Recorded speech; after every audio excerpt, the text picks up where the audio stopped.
மற்றும் ஒரு அண்மை செய்தி. நெல்லை மாவட்டம் பெரும்பத்தி என்ற கிராமத்தில் கண்ணில் பட்டவர்களை வெட்டிய மர்ம கும்பல் அந்த நிகழ்வை தொடர்ந்து 14 தனிப்படைகள் அமைத்து தேடுதல் வேட்டையானது தற்போது நடந்து வருகிறது. இது குறித்த மேலும் விவரங்களோடு இணைகிறார் செய்தியாளர் ராஜா. வணக்கம் ராஜா, விவரங்கள்.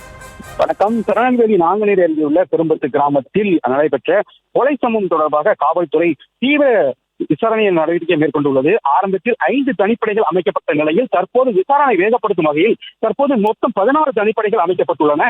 தமிழகம் சட்டம் ஒழுங்கு ஏடிஜிபி மகேஸ்வர தயா மற்றும் நெல்லை மாவட்ட காவல் கண்காணிப்பாளர் அலுவலகத்தில் முகாமிட்டு வழக்கின் முன்னேற்றம் குறித்து ஆய்வு மேற்கொண்டுள்ளார். தொடர்ந்து தென்மண்டல ஐஜி மற்றும் நெல்லை சரக டிஐஜி உள்ளிட்ட உயர் அதிகாரிகளும் ஏடிஜிபியுடன் இணைந்து ஆலோசனை நடத்தி வருகின்றனர். இந்த சம்பவத்தில் தொடர்புடையதாக சந்தேகத்தின் அடிப்படையில் 6 பேர் கொண்ட காவல்துறையினால் பிடிக்கப்பட்டு விசாரணை நடத்தப்பட்டு வருகிறது. மேலும் கொலைக்கான காரணமாக போதைப் பொருள் தொடர்பு இருக்கலாம் என்ற கோணத்திலும் விசாரணை தீவிரப்படுத்தப்பட்டுள்ளது. பிடிப்பட்ட நபர்களிலிருந்து உயர் அதிகாரிகளும் நேரடியாக விசாரணை நடத்தி வருகின்றனர்.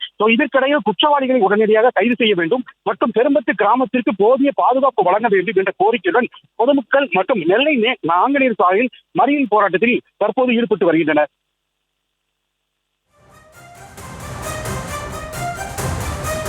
விவரங்களுக்கு நன்றி ராஜா.